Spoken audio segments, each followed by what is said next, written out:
नमस्कार दोस्तों, स्वागत है आपका आज के मुख्य समाचार में, जिसमें सबसे पहली और बड़ी खबर में आपको बताएंगे कि चीन से महत्वपूर्ण प्रोजेक्ट छीनकर भारत को सौंप रहा है नेपाल। क्या है इसकी अहमियत आपको बताएंगे। दूसरी बड़ी खबर में जिक्र होगा कि लश्कर ए तैयबा कमांडर निसार डार समेत 2 आतंकी ढेर, श्रीनगर में 4 हाइब्रिड दहशतगर्द गिरफ्तार।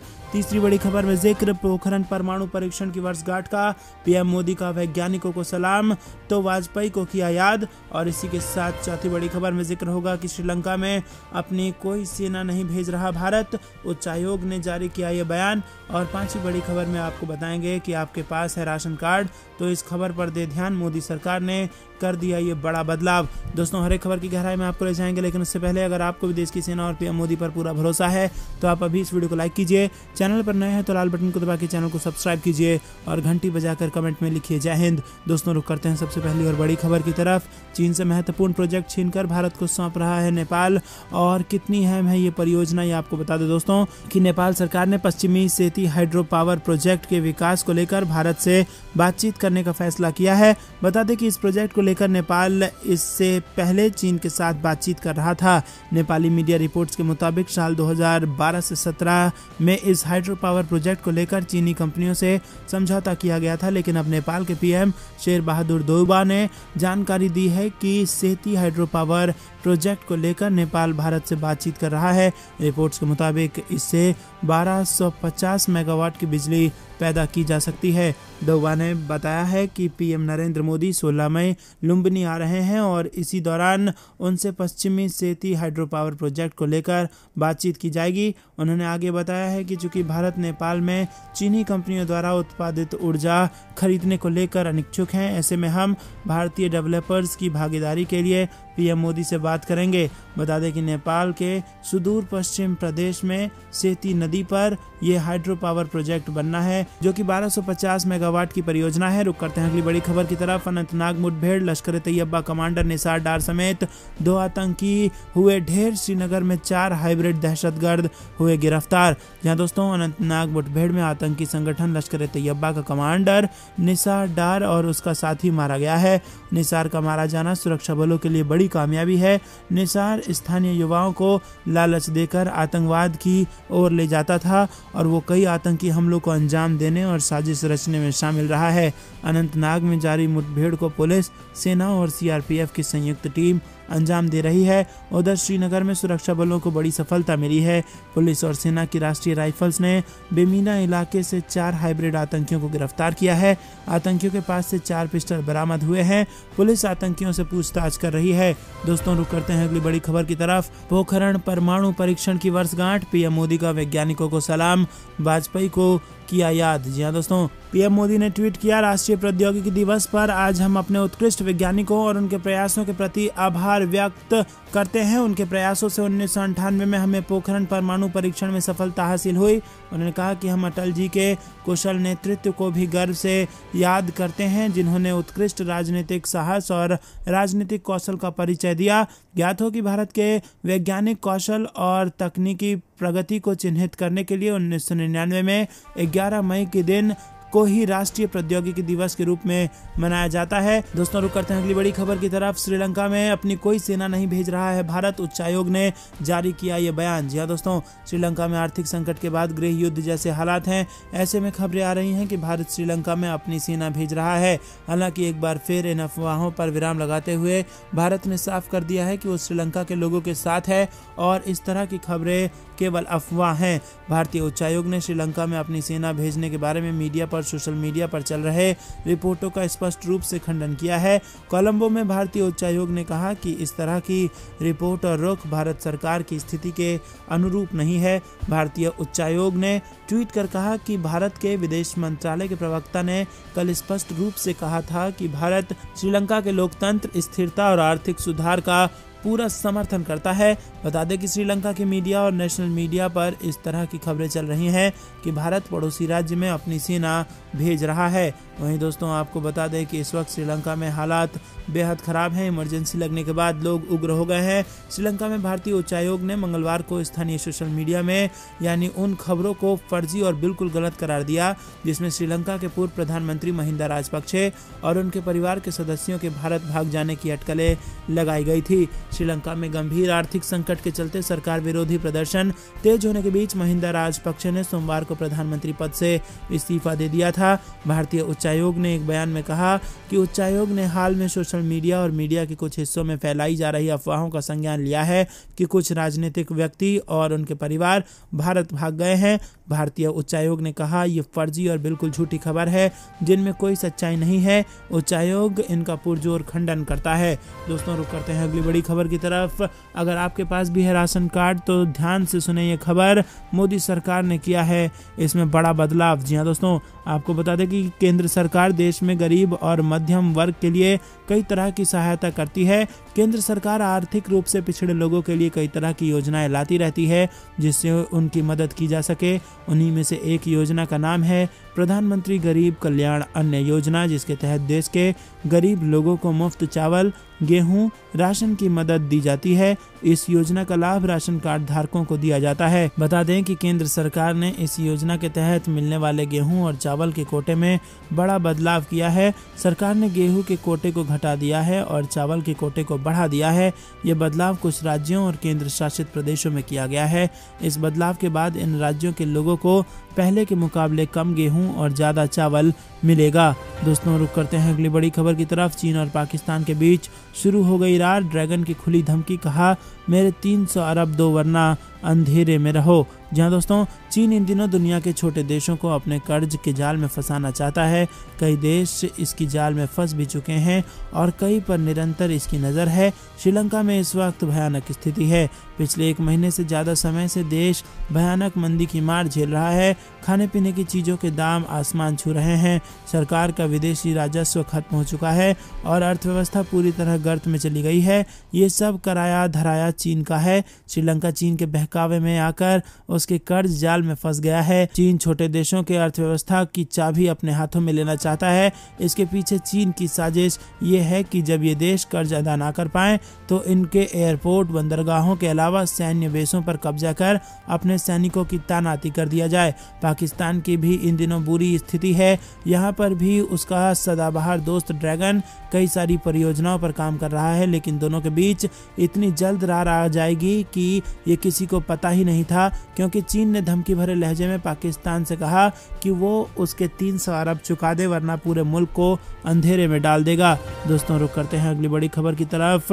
राजस्थान से बड़ी खबर आ रही है। भरतपुर में 2 गुटों में पथराव के बाद धारा 144 लागू, भारी पुलिस बल हुए तैनात। जहां दोस्तों भरतपुर में 2 पक्षों के बीच पथराव के बाद स्थिति तनावपूर्ण हो गई है, जिसके बाद जिला कलेक्टर ने मंगलवार देर रात से भरतपुर में धारा 144 लागू कर दी है।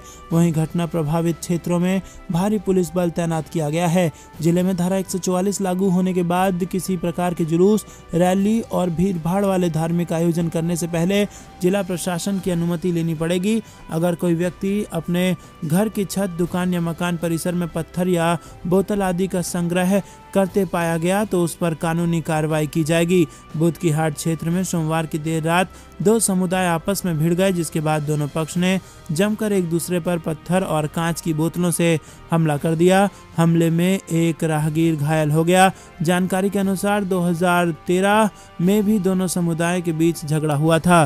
दोस्तों रुक करते हैं अगली बड़ी खबर की तरफ। गुजरात के भरूच में 12 मई को सभा को ऑनलाइन से संबोधित करेंगे प्रधानमंत्री मोदी। जी हां दोस्तों, गुजरात चुनाव से पहले ये बड़ी खबर अहमदाबाद से आ रही है। 12 मई को गुजरात के भरूच में एक सभा को ऑनलाइन संबोधित करेंगे पीएम मोदी और जिले में 4 सरकारी योजनाओं के 100% कवरेज को रेखांकित करेंगे। अधिकारियों ने मंगलवार को ये जानकारी दी है। भरूच के जिलाधिकारी तुषार सुमेरा ने बताया कि 1 जनवरी को हुई उत्कर्ष पहल के तहत विधवाओं, वृद्धजनों और निराश्रित लोगों को आर्थिक मदद देने वाली 4 सरकारी योजनाओं के तहत करीब 13,000 लाभार्थियों को चिन्हित किया गया था। दोस्तों रुक करते हैं अगली बड़ी। नेपाल में चीन के बनाए भूतिया एयरपोर्ट पर नहीं उतरेंगे पीएम मोदी, ड्रैगन को झटके से मचा बवाल। जी हां दोस्तों, आपको बता दें कि बुद्ध जयंती पर नेपाल के दौरे पर जा रहे प्रधानमंत्री नरेंद्र मोदी चीन को बड़ा झटका देंगे। पीएम मोदी नेपाल में भगवान बुद्ध की जन्मस्थली लुम्बिनी जाएंगे, लेकिन भैरवा में चीन के बनाए नेपाल के दूसरे अंतर्राष्ट्रीय एयरपोर्ट पर नहीं उतरेंगे। पीएम मोदी का हेलीकॉप्टर सीधा लुम्बिनी जाएगा, जो बहरवा एयरपोर्ट से 18 किलोमीटर की दूरी पर है। पीएम मोदी जब लुम्बिनी जाएंगे, ठीक उसी समय पर नेपाल के प्रधानमंत्री शेर बहादुर देउबा इसी एयरपोर्ट का उद्घाटन कर रहे होंगे और इस पूरे गतिरोध से नेपाल में राजनयिक विवाद छिड़ गया है। चीन ने भारत की सीमा से मात्र 6 किलोमीटर की दूर पर स्थित बहरवा में अंतर्राष्ट्रीय एयरपोर्ट बनाया है। करीब 10 साल में 40 अरब नेपाली रुपए से बना यह अंतर्राष्ट्रीय एयरपोर्ट हर साल 10 लाख यात्रियों को संभालने की क्षमता रखता है, लेकिन अभी तक ठीक से मार्केटिंग नहीं कर पाया है। इसी वजह से ये एक भूतिया एयरपोर्ट बनकर रह गया है। पीएम मोदी के लिए लुम्बिनी में एक हेलीपैड बनाया गया है। लुम्बिनी में पीएम मोदी अंतर्राष्ट्रीय मेडिटेशन सेंटर का उद्घाटन करेंगे। पीएम मोदी और देउबा एक बौद्ध विहार की आधारशिला भी रखेंगे। रुक करते हैं अगली बड़ी खबर की तरफ। 7 दिन में 4 बड़ी घटनाएं, दिल्ली से लेकर कश्मीर तक हाई अलर्ट। बड़ा सवाल क्या पंजाब में लौट आया उग्रवाद। जी हां दोस्तों, मोहाली में सोमवार देर शाम इंटेलिजेंस कार्यालय पर हुए हमले ने पंजाब को दहला दिया है। इसी के साथ एक बड़ा सवाल ये उठ खड़ा हुआ है कि क्या पंजाब में आतंकवाद के काले बादल मंडराने लगे हैं। पिछले 7 दिन में लगातार 4 आतंकी घटनाओं ने केंद्र व पंजाब की सुरक्षा एजेंसियों की चिंता बढ़ा दी है। गृह मंत्रालय ने हाई अलर्ट कर दिया है, जबकि पंजाब में अभी भी कई टिफिन बम हैं जिनको एजेंसियां खोज नहीं पाई हैं। इंडियन सिख यूथ फेडरेशन नामक आतंकवादी गुट ने पंजाब में ड्रोन के जरिए टिफिन बम भेजे थे, जिसमें से 4 अभी नहीं मिल पाए हैं। ये टिफिन बम कहां है, इसको लेकर एजेंसियां सिर्फ लकीर ही पीट रही है। रविवार को पंजाब पुलिस ने 1.5 किलो RDX व अन्य विस्फोटक सामग्री के साथ 2 व्यक्तियों को गिरफ्तार किया था। रुक करते हैं अगली बड़ी खबर की तरफ। यूक्रेन युद्ध के बीच अब चीन से भिड़ेगा जापान। ताइवान का साथ देने के लिए तैयारी में जुटा। जी हां दोस्तों, जापान पूर्वी चीन सागर में सशस्त्र संघर्ष के लिए कमर कस रहा है।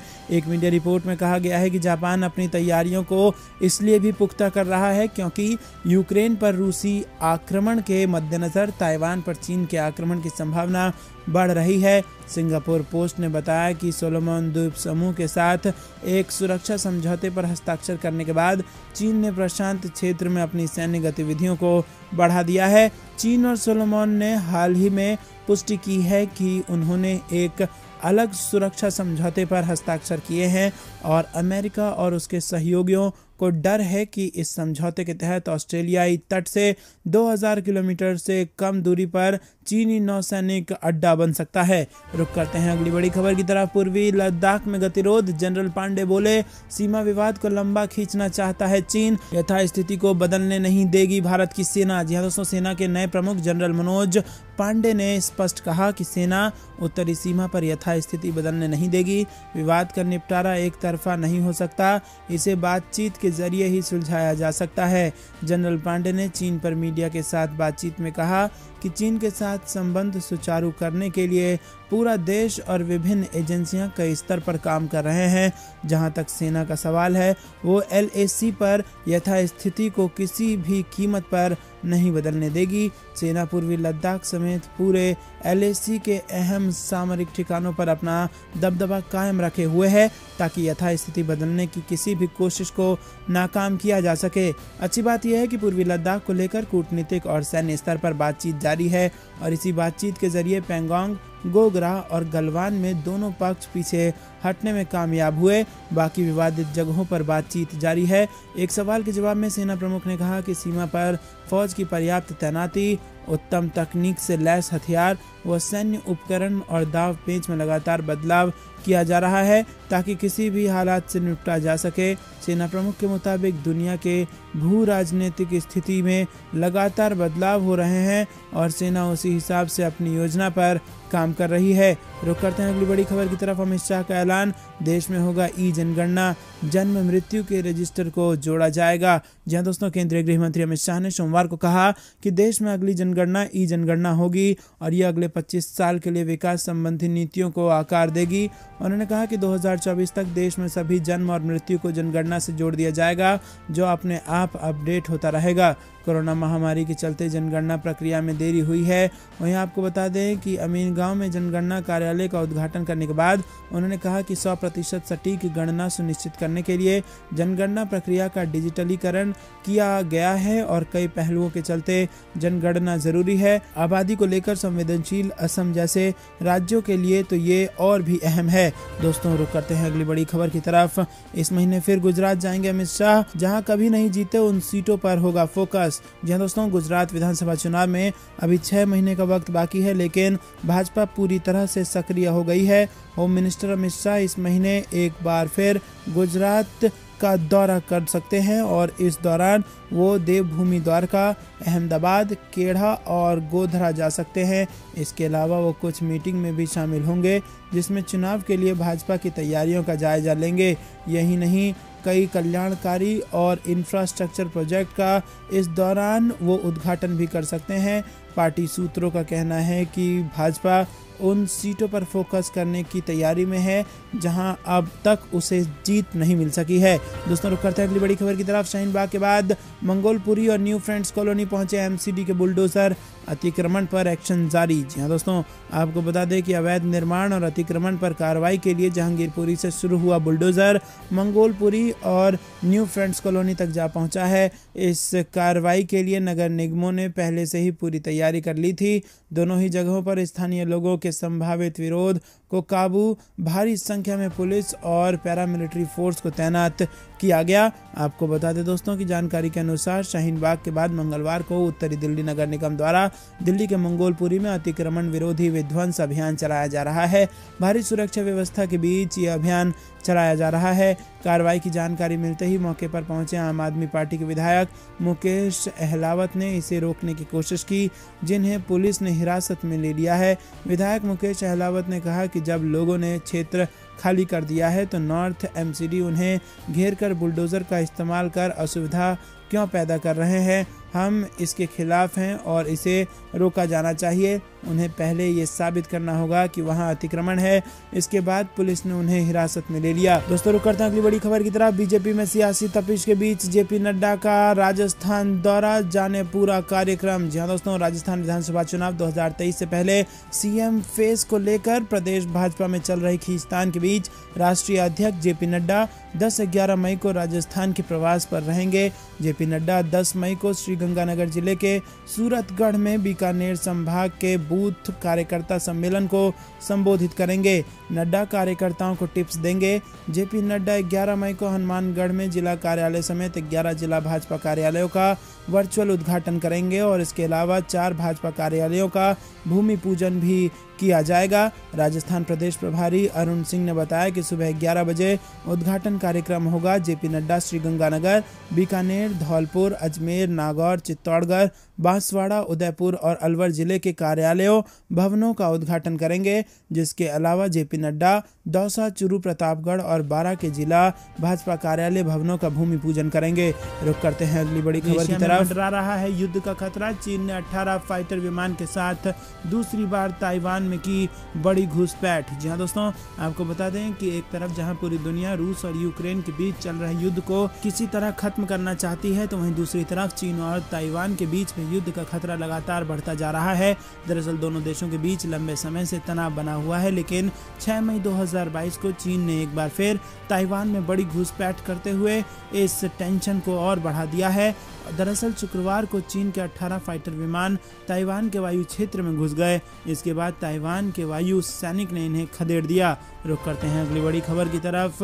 पाकिस्तान में पत्रकारिता के आड़ में किया जा रहा है आतंकी तैयार। जम्मू कश्मीर पुलिस के आरोप पत्र में हुआ ये बड़ा खुलासा। जी हाँ दोस्तों, जम्मू कश्मीर पुलिस की राज्य जांच एजेंसी SIA ने भारत में पत्रकारों की आड़ में प्रशिक्षित आतंकवादियों को शामिल करने की पाकिस्तान की साजिश को विफल कर दिया है और इसी के साथ एजेंसी ने पाकिस्तान से सक्रिय हिजबुल मुजाहिदीन के 3 आतंकवादियों के खिलाफ आरोप पत्र दायर किया है। दोस्तों रुक करते हैं अगली बड़ी खबर की तरफ। घाटी में एक हाइब्रिड आतंकी और 3 ओवरग्राउंड वर्कर गिरफ्तार, हथियार भी किया गया बरामद। जी हाँ दोस्तों, आपको बता दें कि उत्तर कश्मीर के बारामूला और मध्य कश्मीर के वडगाम जिले में 2 अलग अलग कार्रवाइयों में एक हाइब्रिड आतंकी और 3 आतंकी मददगारों को गिरफ्तार कर लिया गया है। इनके पास से हथियार और विस्फोटक भी बरामद हुआ है। पुलिस ने 2 अलग अलग मामले दर्ज कर जांच शुरू कर दी है।